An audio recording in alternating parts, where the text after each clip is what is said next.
And it is a rainy day here. What's the weather like over there, Jared?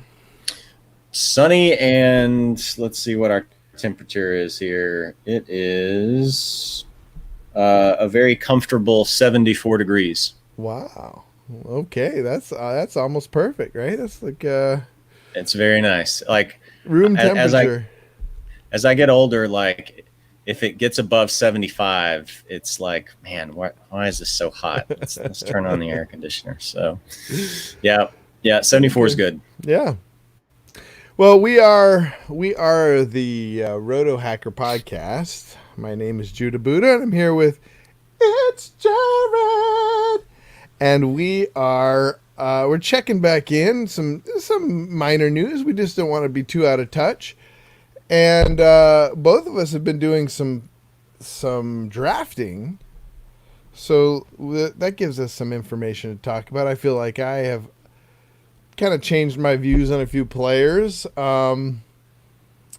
Anyways, let's get right into it. I think the news that I wanted to talk about, and I don't know if you saw this or if you want to talk about it, but Sony Michel, Did see that. the procedure, he had a procedure last year and he's still recovering for it and may come back on the pup list. He's on the, so let's see, what does it say? Will ultimately determine whether he opens on the team's pup list to be in training camp in July. Now, that just may, so he notoriously battled chronic knee injuries dating all the way back to college. I I get the feeling that Sony Michel may be done. I don't know. I don't know. But he didn't do I great wonder the last same year. thing. Really?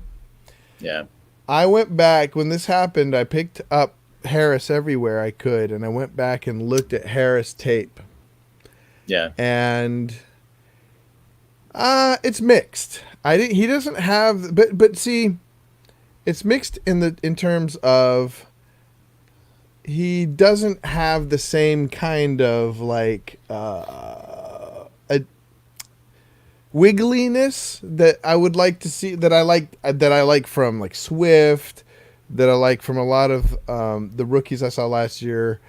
Um, what's his name for the Bills? Devin Singletary. Singletary. Yeah, he doesn't have the best vision, but he just seems like a real good workhorse type back, and I think that's why they got him to replace somebody like to eventually replace somebody like Michelle. And I think it's going to be sooner rather than later where just this three down banger, he just works so hard and has a really good first cut. It's like a one cut and go type guy. And he from what the tape reviewers, I watched multiple, and one thing that came down was he has good smarts when it comes to where to go. I think he puts his head down a little too early. Mm. But to his credit, just does it's hard to stop. Hmm. Strong guy. Yeah. What are your thoughts on the Harris on Damian Harris action? Yeah, I saw in the league we're in that you'd done the same thing I did in a bunch of other leagues and picked him up. And the only reason that I didn't in our league is because I had to decide if I wanted to drop Matt Breida. There was nobody else. Oh, There was nobody else that I could really, it was even close with. And I thought about it, and I'm like, well, Breida is pretty much guaranteed to be part of a 1-2 punch in Miami. We don't mm-hmm. know, Harris is more speculative. We don't know Yeah. what Michelle's situation is going to be. Even if he does, you still got James White in the mix, and the Patriots typically like to use multiple guys. Rex So I didn't. Burkhead too. Right? Yeah. So I didn't in our league, but anywhere that I could add him, I did. Yeah.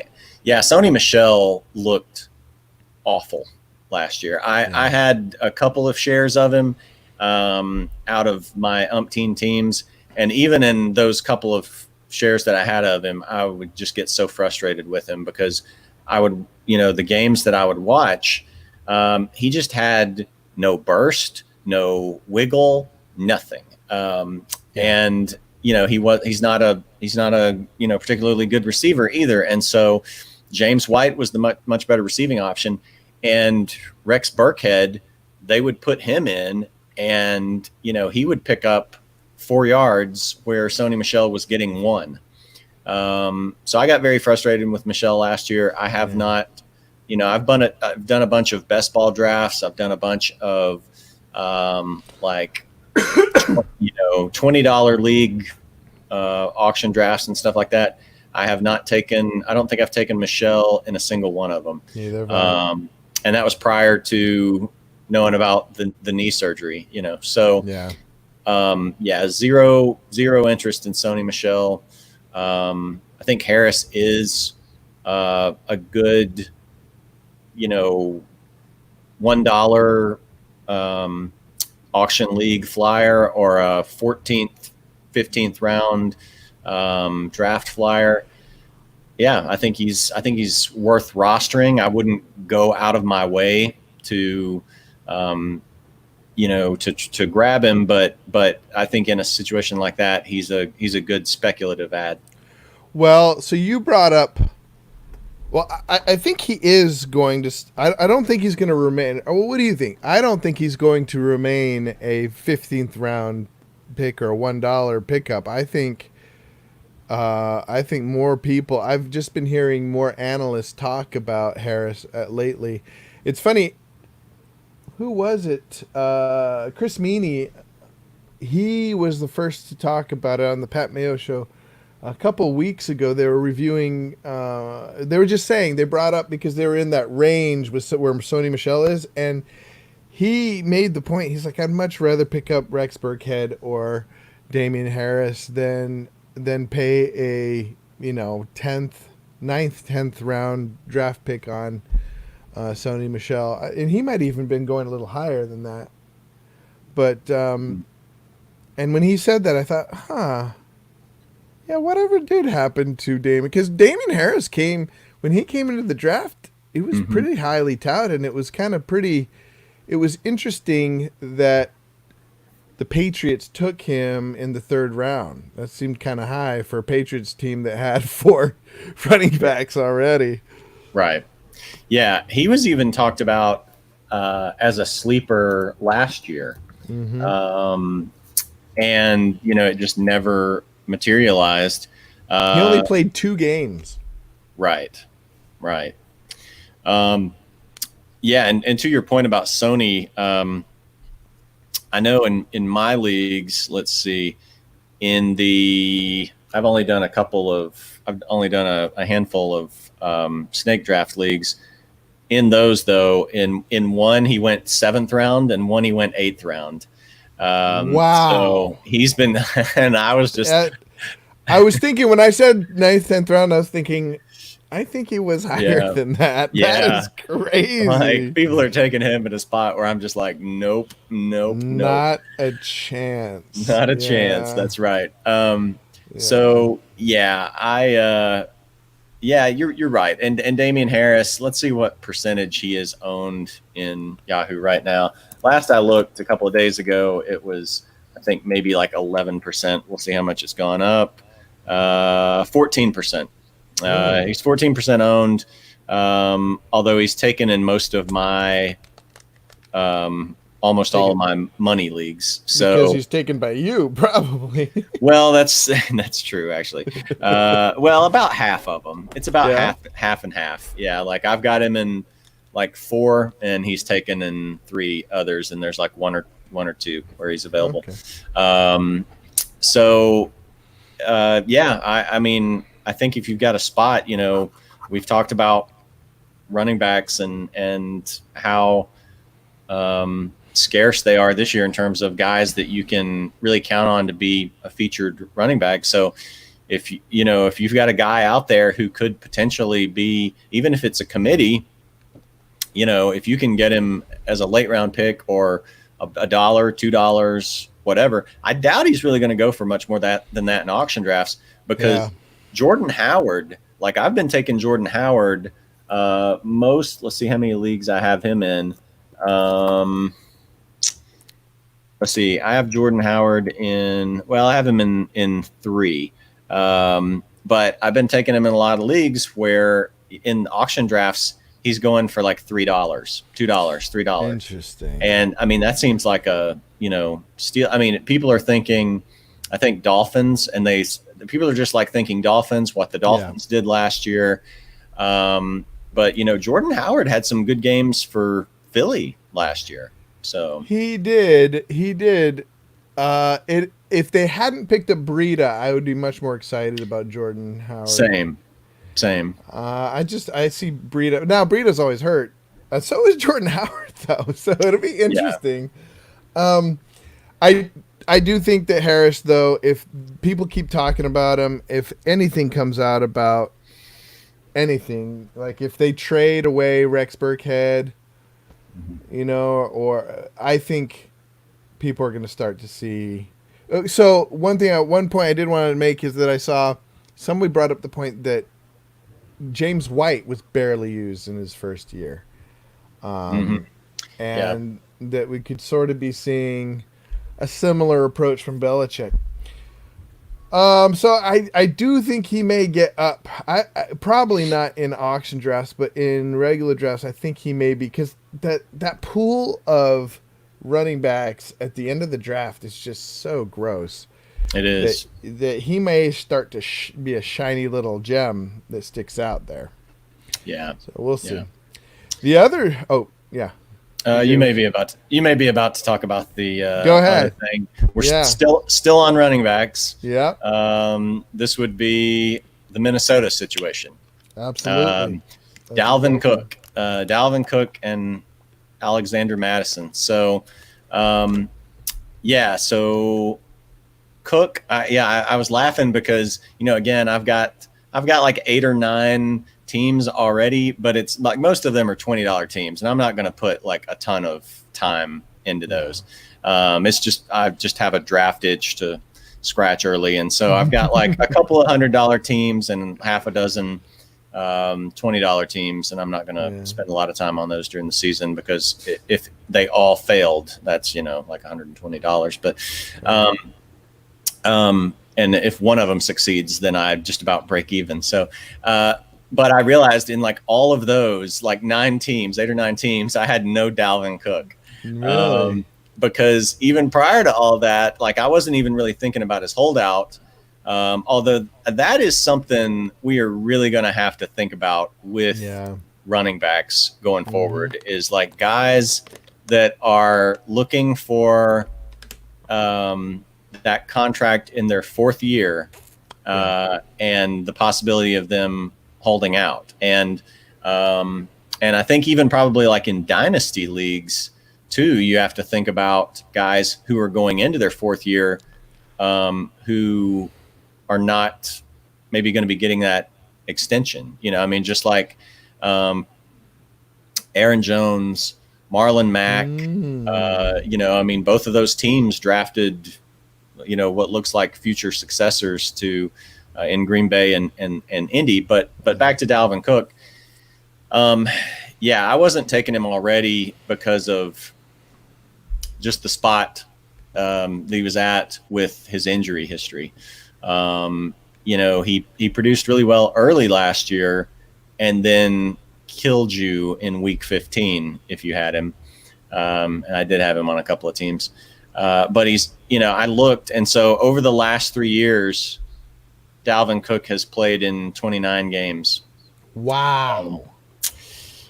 So, he keeps going up each year. No, that's true. There was like a year where he played only half the year So it's gone like 4, 11, 14.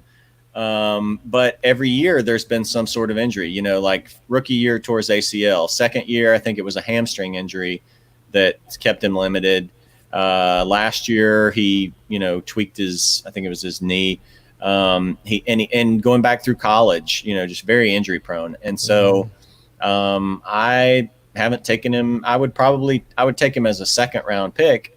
But not as a first round guy. And so then now with the holdout, there's absolutely no way I would take him before, I guess maybe the 3rd. That's kind of where Melvin Gordon was going last year, after Yeah. with his holdout. But so I think the question then becomes, how far down would you downgrade him, and how far up would you boost Madison? Because it becomes a very messy situation where, Yeah. um, you kind of risk getting almost nothing on your return depending on where you draft one of those two guys. Now, if you take both of them, That's the key. yeah, I think if you take Cook, you have to take Madison. Um, and that makes it, to me, that makes him obviously not as well, it makes it tricky because mm-hmm. you can still take him in the first round, because I do believe you're going to get first round value out of him, especially if you have Madison, because I don't think he's going to hold out for. I think they're going to either pay him, or he's not going to hold out for very long. Well, I don't know. It is so tricky because of Madison And being Boone so good, and and Boone. and Boone there. Well, that's my question: is should I be picking up Boone? I'm almost thinking. I don't know. I think Boone should be an important. If you don't have either, so that would be my comparison: is Damian Harrison or Boone? Uh, well, I had this dilemma because I picked up when Madison held out. I didn't have him um, in any leagues, and so I picked up Boone because I thought, maybe Madison gets hurt, maybe they decide Boone's better, and so I picked up Boone. And then in all those places where I picked up Boone, I then dropped him for Damian Harris. Damian Harris. Yeah, I think I'd rather have Damian Harris. Yeah, yeah. I think there's just, when you start looking at how many people and the talent level and the volume level that's ahead of him, like in Minnesota, it's Dalvin Cook, who may or may not, be there for the start of the season, then Madison, then Boone. Whereas with Damian Harris, he's got one guy ahead of him who's not nearly as good as Dalvin Cook, and Yeah. we know he's hurt. We Yeah. don't know about how long Cook's holdout will go, but we know Michelle is hurt. So for me, I would rather have Damian Harris.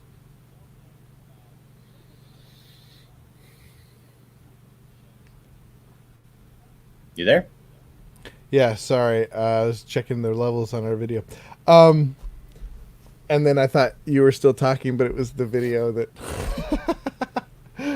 uh, did you ask a question? I just wrapped up that point of why I would rather have Harris. Well, that's the other question that comes to my mind. Then is the other guys that may be holding out, like like Mixon, Joe Mixon. Joe Mixon.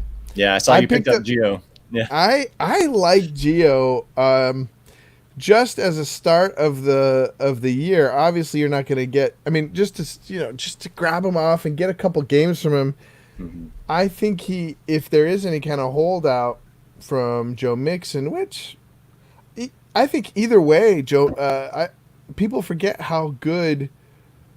What's his name? Giovanni Bernard. Giovanni Bernard is.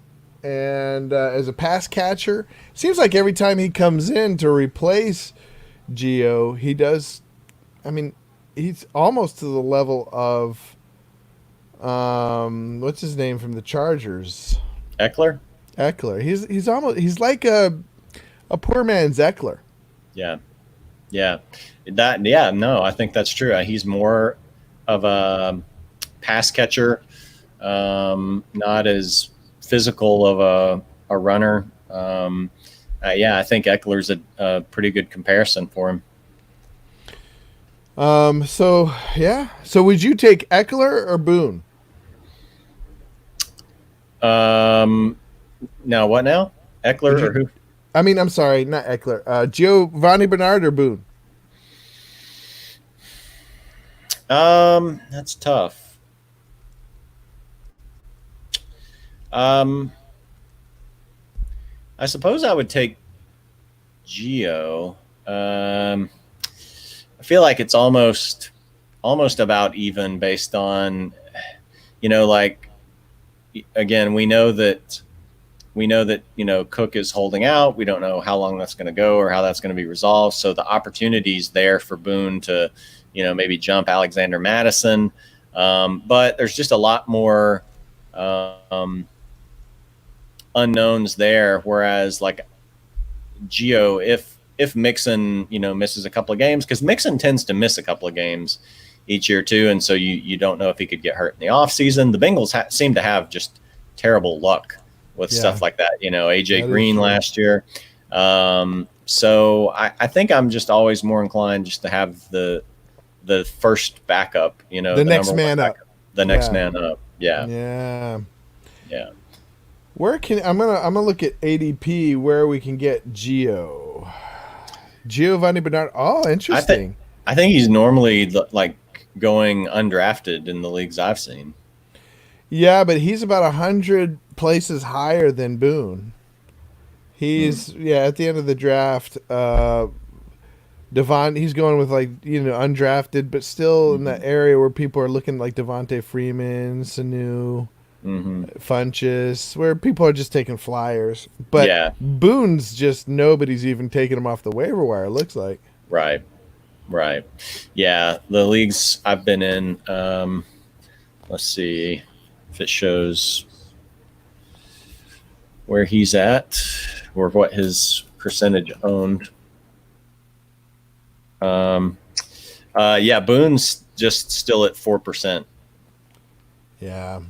Four So percent. people are not buying that. I that makes me think arbitrage wise. That makes me think Boone may be a good pick. I'm at least gonna. I think everybody's kind of looking at him like, well, I'm gonna keep an eye on him. Hmm. uh, I don't know though. He could be. That could be. I liked Boone better than Madison as a backup. Yeah.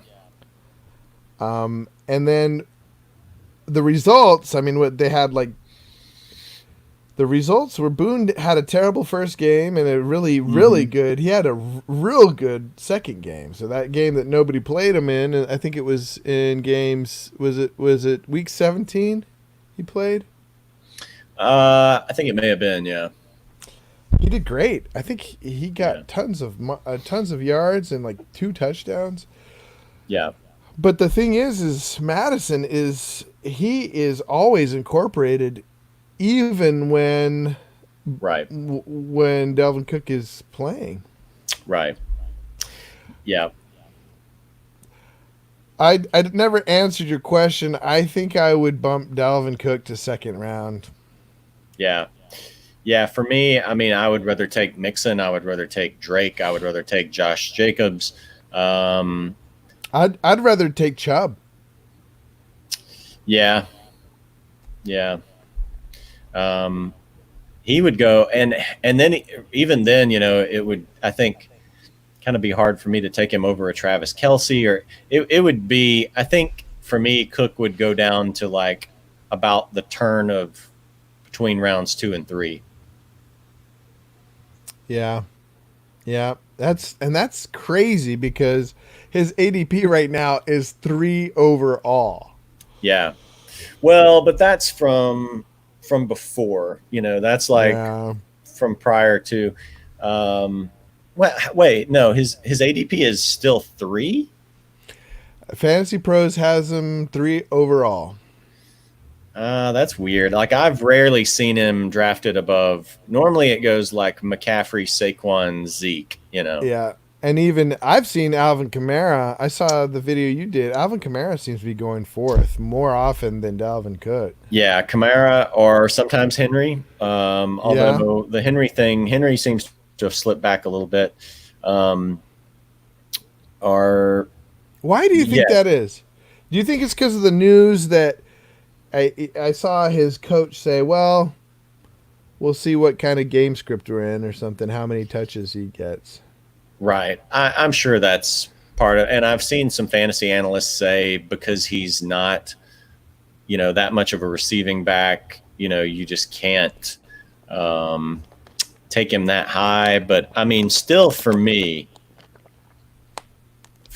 Henry is still like my number 4 guy, probably. Maybe I would rather have Zeke over him, because I think the Cowboys are just in a better off. The Cowboys just have more weapons to create more scoring opportunities. Zeke is more of a receiving back, so even if they're behind, he can still kind of be in the game. He's got a true clear backup that you can draft as a handcuff. So I've maybe talked myself out a little bit of drafting Henry over him. But for me, Henry's still probably number 4 based on the volume he gets, and the fact that the Titans don't seem to have an intimidating schedule. I think that is a huge factor.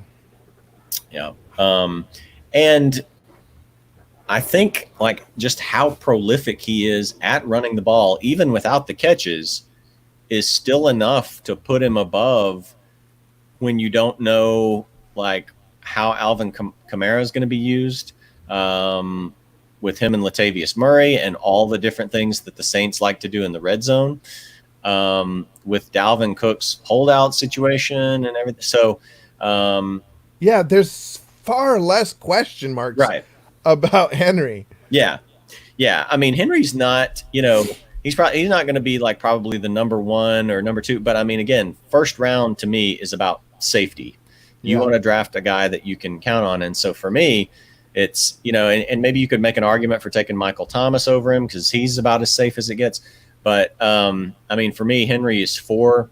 I don't think there's much of anything I could just do to justify pushing him beyond 5 at the most. Yeah, I still like Kamara way more than you, but I do agree that I heard some analysts say like because in some places Henry is going at the bottom of the first, and sometimes the second round. Well, that was earlier on in the year. I think by now he's starting to. Mm-hmm. Let me see where they got him now. Fantasy Pros, but anyhow, I'm definitely taking him. If I have the 6th, 7th pick and he's still there, that's who I'm going with for the most part. Mm-hmm. It's different in auction. I just when it comes to paying up, I just can't pay up for him. Mm-hmm. I think I got him in our league, or no, I don't even think I got him in our league. I got him in one league where I think I paid up to 40 for him, but I'm not willing to go over that. That's a good deal. That's a good for 40, because normally in my drafts he goes like 55-ish, 50. I think I've seen him go for at lowest was maybe 53, 54, and it's usually in about the range of like 53 to 57.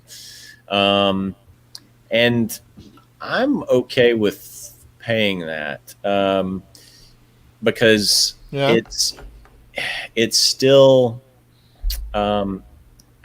you can drop down $10 and I think get more question marks with Chubb, or Aaron Jones, or someone going Miles. Well, Miles Sanders is going for a little bit less than that, but a lot of those guys, I just don't.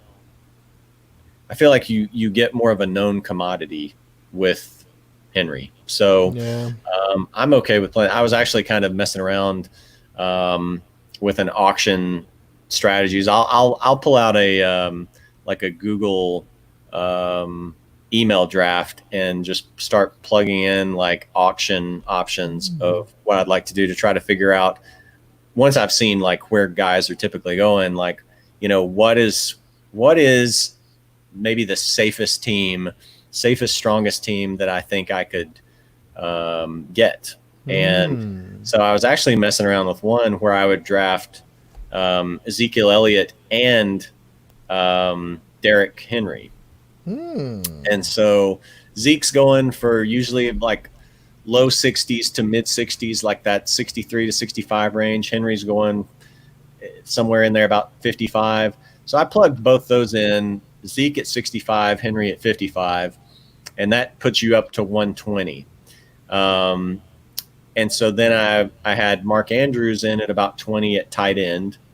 I have another running back, like say a Mostert or a Montgomery, David Johnson, somebody in there as a third running back at about 15 or so.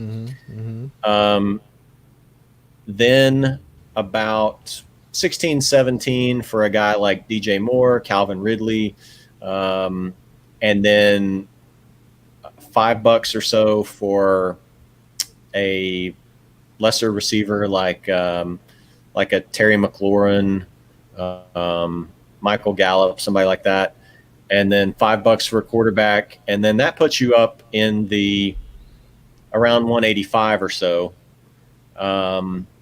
And then you've got a little bit to play with in terms of spending 2 or 3 or some underrated maybe receivers. That's what I'm thinking about doing as we get closer to the season. Is there's guys that I'm starting to, I like Darius Slayton for where he's going for a couple of bucks. I'm starting to feel better about like Deontay Johnson is a guy that's been picked up a lot. People are expecting him to have a bigger year. That one's a little iffier because you've got more options in Pittsburgh. They like to dump off to those running backs. They signed Eric Ebron at tight end. You've still got Juju. You had James Washington, who had some good games last year.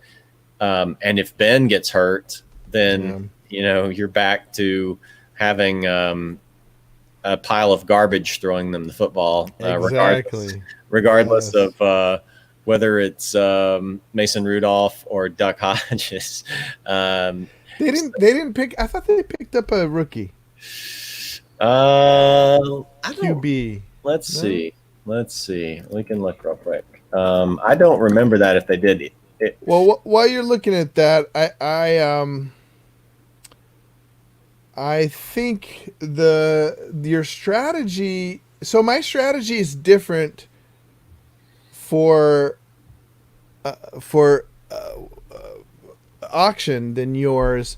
I use your strategy for the snake drafts in the sense that I load up on running backs real early. I get as many big time running backs as I can early. And then just have, there's just tons of wide receivers. But in auction, I've been focusing on getting my favorite wide receivers. Even though there are a ton of cheap wide receivers, I feel so much better if I get, kind of like in the league I'm with you, if I can get Mahomes for like $30 and then get Michael Thomas or Adams or both. Sometimes I can get them both for about $30-$40 each. My teams end up, because then I can get Hayden Hurst super cheap. I can get J.K. Dobbins. A lot of these running backs are now Harris for real cheap. I can get a lot of. What I do is I load up on these cheap running backs, and then kind of been trading around. I just recently traded. Somebody wanted. A.J. Brown and J.K. Dobbins, some of these younger guys that you can get for real cheap, I've been trading them. People are like avidly after A.J. Brown. Yeah. I don't know if the analysts are like talking him up, but I have him on almost every team, and people are just sending me so many. Now, they don't send good offers. Right. Although you sent me a decent one, but I rejected it. But but I'm getting offers all the time for A.J. Brown. I don't know. I think part of it was just he finished so strong last year. And he did get a lot of talk from, like, I remember Andy Behrens at the end of last year was giving him a lot of talk. I have mixed feelings on A.J. Brown. Part of me really likes him. But at the same time, there were games where, it was like Amari Cooper on steroids, where he would have these, big blow up games. And then, like, I think 2 of their 3 playoff games, he had like, a target or 2 in each of those, and they just rode Derrick Henry. And so part of what he really did last year was explode with these, big play touchdowns and things like that, where he broke tackles. I like him, but the volume and just kind of the boom bust factor scares me a little bit for Yeah. for where he's going. I'm not gonna pay. I'm not gonna pay more than like $20 for him in an auction. Yeah. I'm gonna, I don't think I'd pay more than $15 for him. Well, and that's the thing. That's about what I would pay, and he's usually now starting to go in like the 17, 18, 19 range, and that's just a little bit more. I mean, to me, I probably feel safer with Calvin Ridley, because he's going to have a much better quarterback throwing to him. They're going to throw the ball more. He doesn't have to be the number one option, and yet he will almost certainly have the most touchdowns because Julio Jones is allergic to touchdowns. So I feel safer about Ridley. AJ Brown, I think, has maybe, a higher ceiling, but also a lower floor, especially week to week, Well, it's interesting because this is not a typical team of mine, but it was a auction, and I just wanted to get. So no, actually, I think this is my $100 league where this is snake draft, and I got Dak Prescott, Devontae Adams, Calvin Ridley, Josh Jacobs, Devin Singletary, Mark Andrews, A.J. Brown, Tyler Higbee, J.K. Dobbins, John Brown, Darrell Henderson, Naheem Hines, and Hayden Hurst. Mm-hmm. And I think my first pick I think I had the 7th pick or something like that, and I kind of was experimenting, and I went with Devontae Adams. I think it went Devontae Adams, Josh Jacobs, Devin Singletary, and then I just traded for Mark Andrews. Somebody wanted Scorin McLaurin, and traded Andrews for Scorin McLaurin. I thought that's a steal. Yeah, that is a steal. I mean, Andrews well, either way, like Andrews is going for $20 in auction drafts. McLaurin's going for more like $5. Or in snake drafts, Andrews is a 4th round pick, and McLaurin is seventh, 8th. Yeah. I think people are starting to look at these shiny wide receivers. I think a lot of people are going heavy on running back in both formats, and they're very low on wide receivers. Or they just took shots on wide receivers, and they're like, man, they starting to hear about McLaurin and having and I think Haskins he's working out with McLaurin or something like that. And a lot of analysts have Brown. They're sort of arguing: is Brown going to be better, AJ Brown, or McLaurin going to be better? And I'd rather have AJ Brown. I feel like McLaurin. I don't know. I don't like who's throwing to McLaurin. I don't like. Is it Haskins, right? It's Haskins as of now. Yeah. And they've also got Alex Smith. They've got. I think they still have Case Keenum. So who knows? Now, Alex Smith came back. Maybe that's why people are sort of eyeing him. Is Alex Smith talking about coming back this season?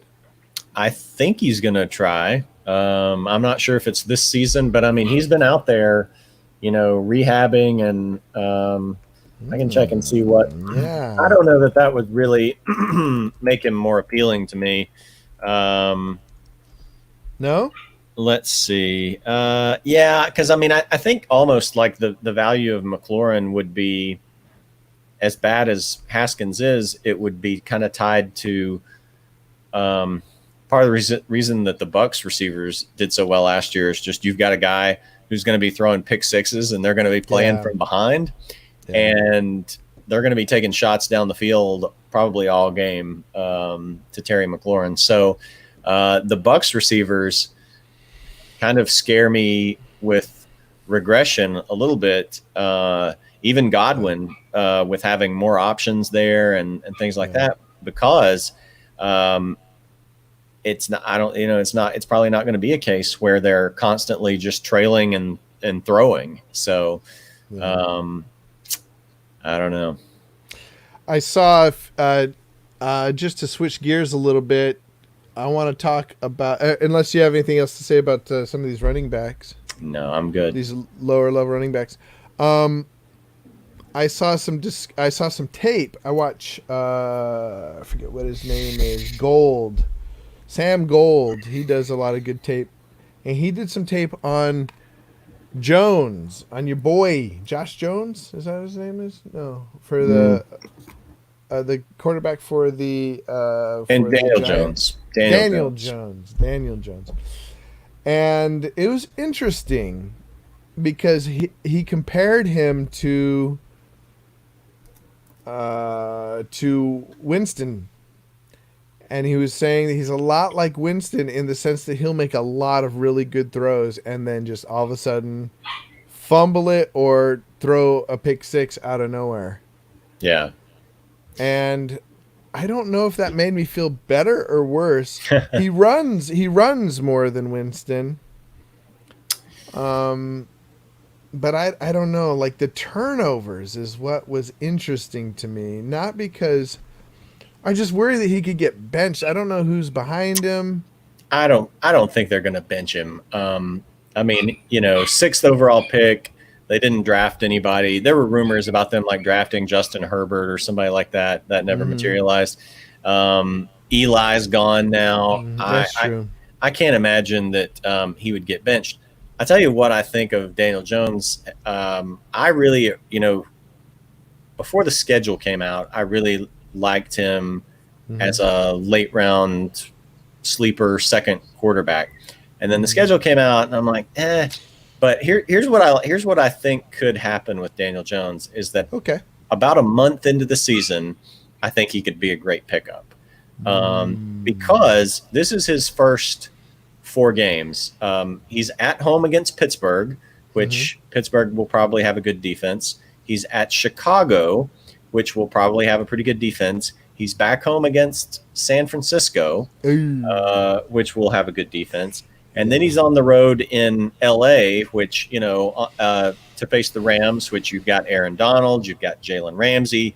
It's hard to know exactly what the Rams defense will look like, but going on the road and, them having some playmakers, that could be tough. So Yeah. after that, then he gets Dallas, Washington, Philly, Tampa, Washington, Philly, Cincinnati, Seattle, Arizona, Cleveland.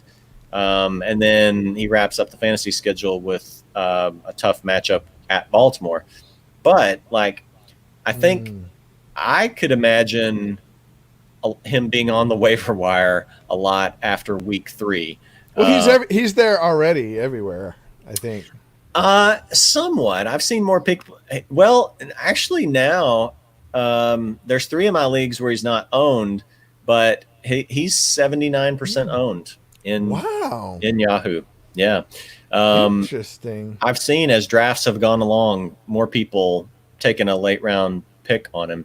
I think he's going to be on a lot of waiver wires I about think you're right. a month into the season, and then I think he's going to be a good pickup. I agree. I agree. Now, the one thing that you risk not picking him now is you risk him blowing up on one of these. Even if it's a really good defense, he blows up, gets like Yeah. 40 to 50 fantasy points because he has the propensity to do that with his Hmm. running and his deep ball and Hmm. all the receivers he has. But then you just got to be wise about. It's tough because I focus on having good options for my QBs. I don't need a QB anywhere. I've got Dak, and I either have Dak,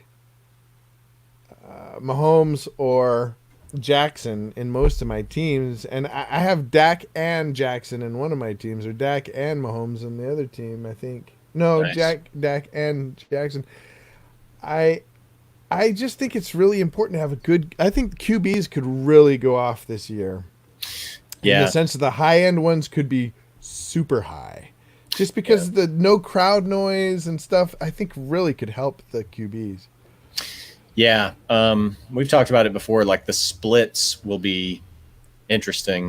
With Yeah, quarterbacks, are you going to have um, guys who normally have play much better at home? Are they going to do better on the road? Um, because they're not going to have as much crowd noise to deal with. Potentially, we still don't know exactly what that's going to look like. Um, I don't know. We'll see. But yeah, I agree with you. Like, I would really love to have Lamar. It's just painful to have to spend anywhere yeah, from 30 to 50. I mean, he and Mahomes went for 50 in a couple of my auction leagues. I mean, yeah, that's Michael Thomas money. yeah, That's almost Derrick Henry money, so yeah. yeah. I think I would pay 40, 50 for him, but I would only if I could get him early on because I think like I told you, I like getting somebody really somebody shiny at the beginning so that when I'm tempted to bid on some of these higher guys, I'm tempted to spend 70 on McCaffrey, say McCaffrey or Saquon. Saquon. Yeah, it gives me. I look at my team like I have Mahomes. I have Mm-hmm. Jackson. I can rely on them for that extra 10 points. To get me Mm-hmm. over. I don't have to. I can take a running back that'll only get me like 10 to 15 points. Yeah, I can wait and get it's because I get that 10 points running from those guys. But it's also a risk because you could also. I mean that is worth it for me for that. But you can also just get someone like Stafford for like $5 later. So it's I mean, you can get him. You can get him for two, probably. probably You know what I mean? two. Yeah. So the That, opportunity cost is really expensive. and that's why for me, like, I like taking Drew Brees for about $5 or $6. Hmm. Um, and then pairing him with another quarterback. And then you start Drew Brees in his home starts, and then kind of play matchups on the road if your other guy's got a good matchup. And, if you just projected Breeze's home numbers out, I mean, he'd have like 40 touchdowns. Yeah. Um, and I don't know that that's really going to change because he doesn't have to throw the ball. He's getting older and his arm's getting weaker, but Michael Thomas is a possession receiver.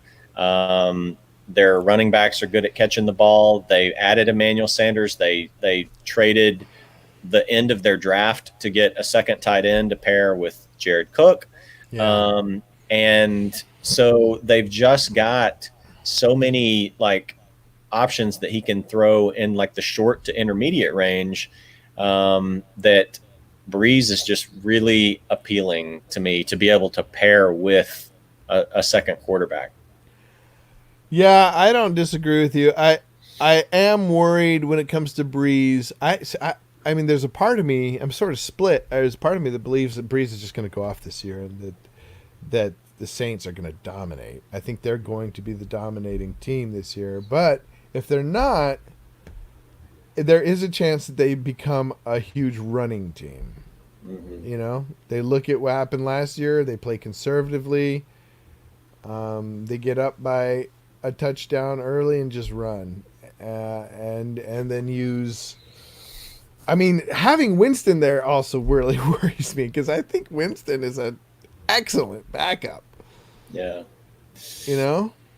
Yeah, I can't imagine a scenario where they would. I mean, unless Drew gets hurt, that they would put Jameis in for him. But they do such weird things. Yeah, Like, they put Taysom Hill in, and so yeah, it would be funny if like they just always had like a package for every player where it was like here's the Jameis Winston package or whatever. But yeah.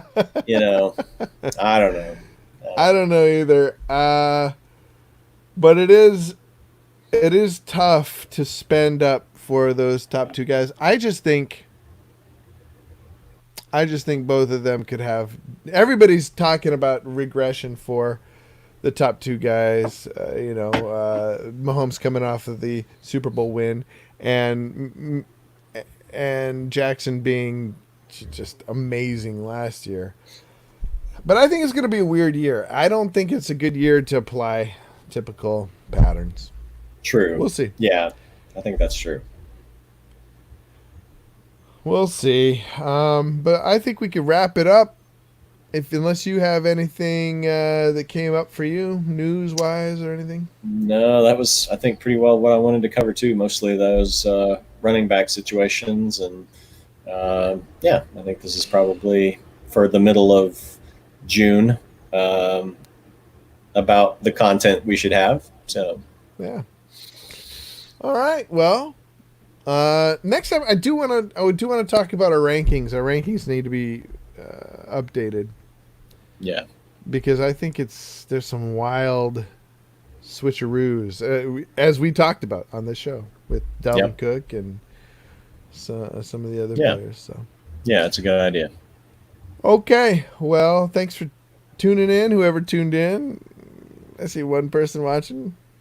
We'll have 5,000 more later. We're like the, we're like modern day television where you can't really go by the Nielsen ratings of like live viewers. It's like people who download and stream it later. So Yeah, I do. I got a, little thing I do want to incorporate at some point. That can you tell me if you hear this? Oh, well, I gotta turn up. Can you hear that? Winning. yeah. Is Oh, it clear? the old Charlie Sheen. Yeah, I remember that. It's the old Charlie Sheen interview. Winning. Yep. Well, the thing though is this. It's got like all kinds of little like if we make a comment, we could say like Oh, it's got well, multiple yeah. options. Can you hear Okay. it? You hear it? Okay. Oh yeah, yeah, I can hear it What? fine. And I mean, you could, I'm sure, just probably airdrop those onto your computer and play them even or something. I don't know. Yeah, I was trying to figure out. I think the only way. Can you hear that fine? That one's a little tougher, but the others I was hearing fine. Okay. Yeah. I mean, Okay. I still heard what it said, but yeah. All right. So I just want to figure out a way to do it that we can have intro and drops and stuff like that. So I'm working on it. I'm working on it, folks. Sounds good to me. All right, brother. Well, we forgot to say that AJ Herschel the kid is on assignment. He'll be back next week. And I think we'll probably by July we'll start to get on a regular rhythm again. Yeah. Yeah, not a lot going on right now, so it's just going to be here and there. Yeah. All right. Well, from me, my name is Judah Buddha, and it's Jared. We signing out. The end. Yeah, maybe.